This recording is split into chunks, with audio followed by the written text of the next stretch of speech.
Hey everybody, it's Millie with Crafting in My PJs. But today is Sunday, so we're not crafting.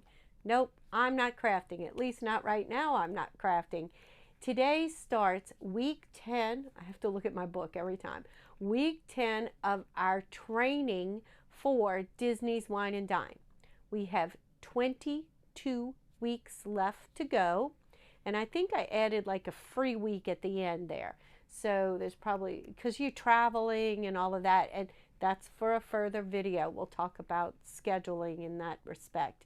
But we are training for Disney's Wine and Dine. I am personally doing a 5K and a 10K, but the race itself has a 5K, a 10K, a half. And then if you do the 10K and the half, and are successful, you complete the challenge and you get a fourth or another medal. This is 4 medals all told, depending on what you register for. I am only registered for 5K and 10K. I will only potentially complete and get 2 medals. And that's all I feel that I can handle at this point in my life. In the past, I have done Disney races, specifically the Princess in February, and I have done the challenge. Didn't do the 5K because you had to get up there an extra day early and I was working. So I did the 10K, the half, and then those two together, when you completed them, gave you a 3rd medal, so I would come out with 3 medals. So hopefully you were already registered for the race because the race is closed, but the Princess race for February 2024, that registration opens for the general public on June 20th. So if you are interested in doing a Disney race, I would suggest that you go over to rundisney.com and check it out and see what's coming up and what's open. There is another race, the marathon weekend in January. That one is closed as well. Now, every now and then they will open up spots and people can register quickly and get those spots. But it's really hard and you really have to be motivated. You can also get into a race that's closed by going through a travel agent sometimes.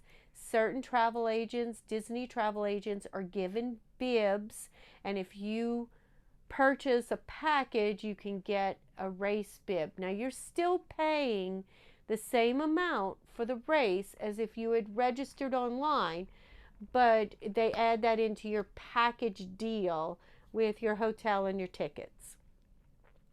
Also, charities will have bibs for you to raise money for in order to run for that charity. And typically the amount of money that you have to raise in order to get a charity bib is more than what you would purchase on registration day. But either you're supporting a charity, and these are really good charities, and there are no spots. So if you want to raise, that's a way to do it. Now, I think all of those things are closed, but never hurts to keep looking, right? And then there's also a virtual race, and you still do get medals. I don't know if they're exactly the same. I can let you know after the first weekend in November, because my friend Suzanne and I are going together, and she was not able to get a spot in the race. So she registered for the virtual series. So I think she's doing 5K and 10K, and she will run those around the resort while I'm out actually running on, in the race. And so we'll see what her medals look like. I'm sure they come in the mail. They're not given out to you that day. All right, enough talking. So you may not be working toward the Disney race. You may be working toward just running in general. You may be working toward just getting healthier in general. You may be working toward processing some hard thing in your life, because we all have hard things in our lives, and so this may be a way to do it. We have been doing this series using journals. That's what I'm doing. I'm using a journal. I also have a calendar that is devoted specifically to my running and my workout. And we discuss different things that we need to do in order to stay on our fitness, our healthy track.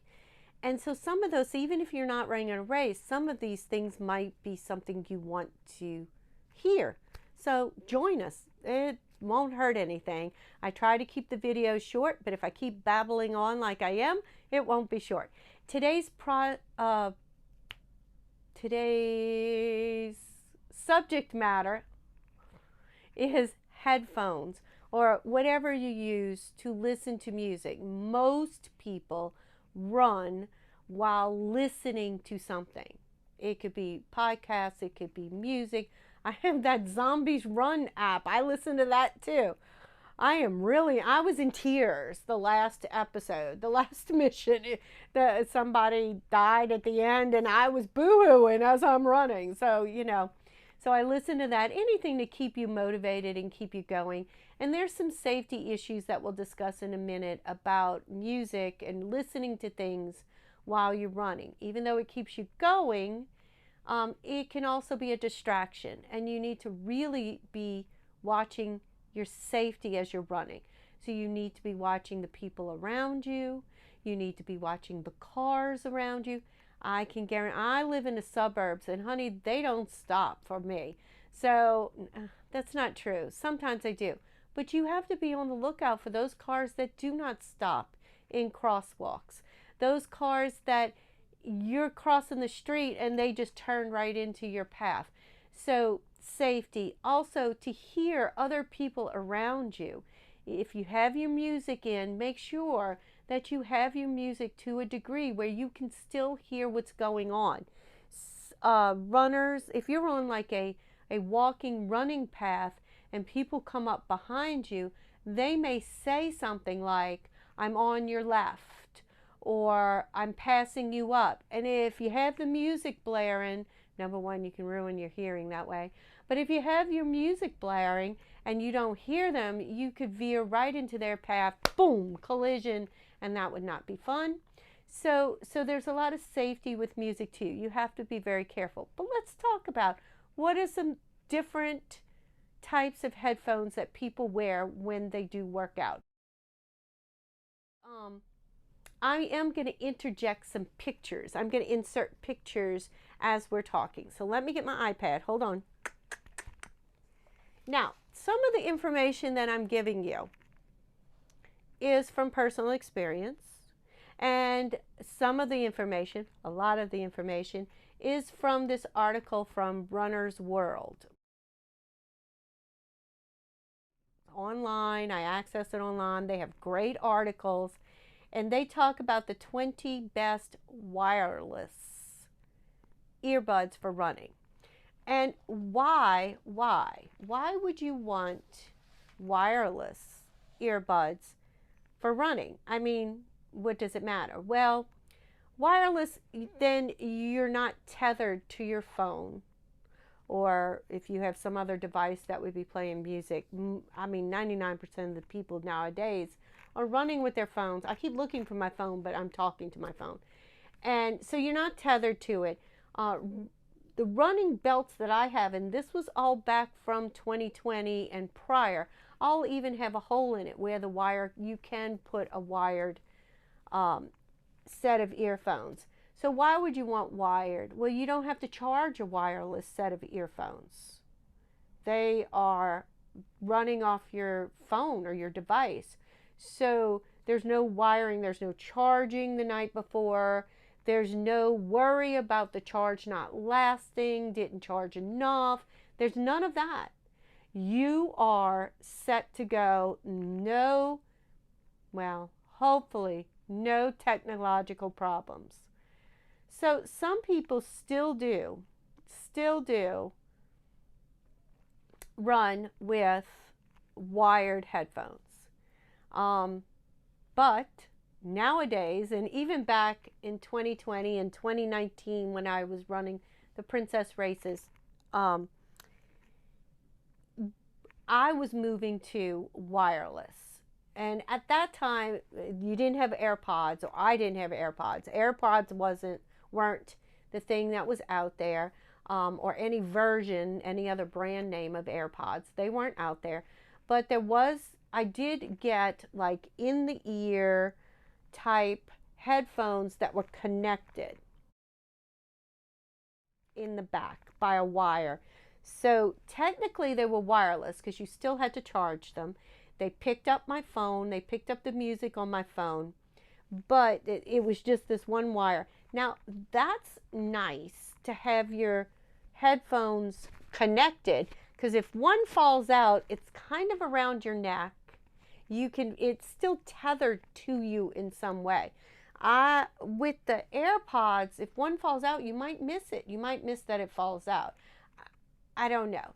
So they have different kinds of headphones that go behind the ear, and then in the ear, but they go behind your head, and then they have the bone conduction headphones. Now those are really great. That's the ones I used. I used the AfterShokz prior to lockdown and when I was running. So it's bone conduction. It was a little hard to get used to. Like, I liked them from when the music was playing, but if I was stopped, I found it tickled things. That's just me. But I loved my AfterShokz. It was connected by a wire. It came around. Mine are still good. They're in the room, but I have upgraded to AirPods. So I have not used them. They, sit right here, so you can still pick up ambient noise around you. So you can hear traffic. You can hear people talking. You can hear if you're in a race and they need to announce something, you can hear it. So you could still hear. So the AfterShokz were great. I really liked the bone conduction, and there are other brands. So let's talk about, and then so we have our AirPods, we have our in the ear with the wire, and we have our bone conduction. And those are, if you count in the wired ones too. So those are the four main kinds of, and maybe the over the ear. Now, I don't really see too many runners wearing over the ear like Bose headphones. I don't see that, like the full headphone. But that doesn't mean there aren't people out there that enjoy running and are comfortable running with that. There obviously, I'm sure there are. I know at the gym, I see people with the full headphones. I'm assuming they can be noise canceling, so they're blocking out all distractions. So those are another set. So let's talk about this. So what do you need to think about when you're choosing headphones, whatever of these four different styles it might be? So the first thing you need to think about is, do you want wired or do you want wireless? All right. Then you need to think of, if you've chosen wireless, say we're on this wireless route now. If you've chosen wireless, how well does that connect to your phone? Do some research. What kind of phone do you have? What are the reviews specifically for those headphones and connecting Bluetooth-wise to your phone? Do they work right? Some work well, some don't. What is the battery life on those wireless, having to be charged earphones? The first ones I bought were an off-brand, so they were under $50. And after I got home and I charged them and I started running with them, they literally lasted 20 minutes. Now, this was years ago. This was at least 5 years ago. I am sure headphones have come a long way since then. But be cautious if you're going to invest in these headphones. Make sure you find out. And what they state in their specs as the number of minutes for a charge, I would check some reviews out, make sure that's accurate, because that is based on a lot of different things. All right, so where do you like your headphone to be? Do you like the idea of bone conduction? Do you like the idea of in the ear? Do you like the idea of like the AirPods that aren't connected but then have like some sort of clip so they make sure they don't come out of your ear? So think about the style that would be comfortable for your ears. Hold on, looking. Oh, um, do these headphones, are they water resistant or sweat resistant? I don't know about you, but when I get out there and I start running, and right now at 8:30, 9 o'clock in the morning, we're over 80 degrees down here in Louisiana. I sweat, I sweat horribly. And I run when it's drizzling. So are my headphones, are they going to be resistant, or are they going to get fried if they get wet with sweat or water? Are they waterproof or are they water resistant? Things to look at. Noise canceling. Do you want headphones that are noise canceling? Remember, that's not good practice when you're trying to be safe in running. My husband gave me a pair of AirPod Pros for Mother's Day. I'm thrilled to death. I had regular AirPods, and these have noise canceling. And I'm like, what? No, I don't care about the noise canceling. Well, you know what? I'm really enjoying this noise canceling. I do like it. I can get in a zone. But when I'm out running on the path, I click the little thing, my little control, and it comes off of noise canceling. So I can hear what's going on around me. Got to be safe out there. I want to know if there are people around me. I want to be able to hear. All right, let's see. What is the sound quality? Now, I am not a sound quality guru. I can tell you that. But my husband would be. So how important is that to you? So sound quality. My AirPod Pros are fine. My bone conduction were fine. My regular AirPods were fine. My regular old wired headphones, they're fine. I'm really not a connoisseur of good sound quality. So that's not a good one for me. I'm okay. I think that might have been it. Does it work with your phone? Yeah, that was a full coverage, full ear coverage. Do you want it completely on your ear?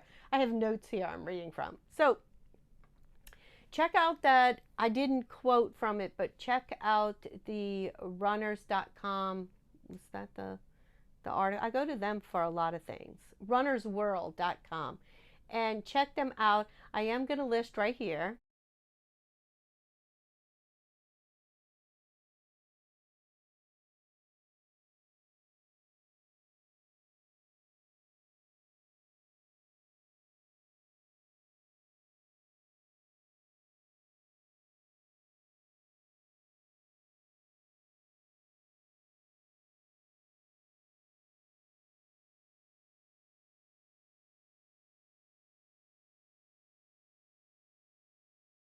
Eight, 9, 10.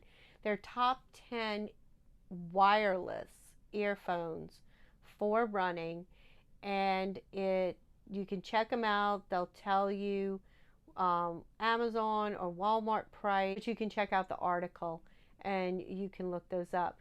Beats is the top, their top, and then those Shocks Open Run Pro Bone Conduction, that was their second, and then the AirPod Pro, second generation. And then it goes on from there with very similar type earbuds and earphones. All right, so that's the story on earphones. What earphones or headphones do you use when you run? Do you use headphones to run? Put some comments in the bottom below and let us know, because people who might look at this video and be shopping for headphones might want to know your personal opinion. I love my AfterShokz. I love my AirPods, both the regular and the Pro. I had to get used to the little rubber tip to go in the ear on the AirPod Pro, but I'm getting used to it and I'm really enjoying them. So I find the sound quality fine. They charge well. My regular AirPods were giving me trouble charging, and so that's why my husband had replaced them for me. All right, so let's get, I don't know, do we really need to get down to the table? That means moving the camera, and that's a pain in the neck.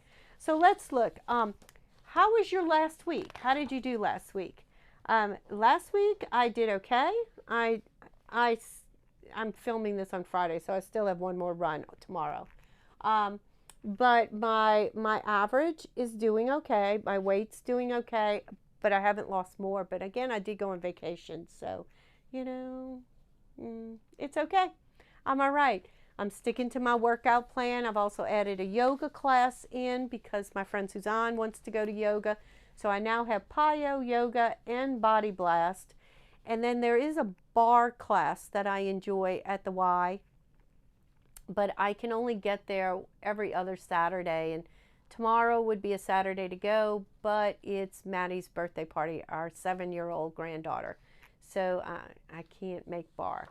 All right, so we are now week 10 of training, and we have 22 weeks to go. So if you're getting ready to follow Jeff Galloway for the half marathon, you have 20, 21, 22, 3 weeks before that starts.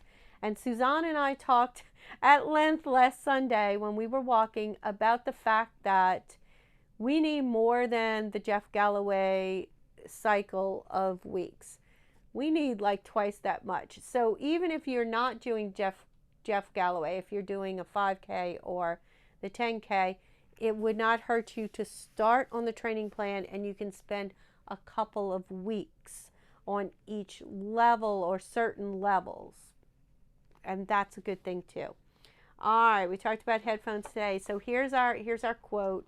Here's our motivational quote today. And I was quite excited to find this quote. If you know me, and you know why. It is often the small steps, not the giant leaps, that bring about the most lasting change. And that was said by Queen Elizabeth II. And I loved Queen Elizabeth. She was my favorite. I mean, King Charles is okay, but I love Queen Elizabeth. So there you go. All right, so that's our quote. Remember, it's small steps, guys. We're doing small steps. Don't beat yourself up that you're not able to jump over the river. Just small steps, small little stepping stones across that river. And eventually one day you're going to be hopping over 2 stones, then 3 stones. You're going to do it. You're going to do it. All right. That's it. I hope y'all have a wonderful week. I don't think there's anything major coming up next week. This week 10. There's no holidays. You might have special days in your life. So plan for any changes in your schedules to get your workouts in. Drink plenty of fluids. Drink plenty of water. It's hot out there. Hydrate, hydrate, hydrate. All right, guys. Y'all have a great week. Bye.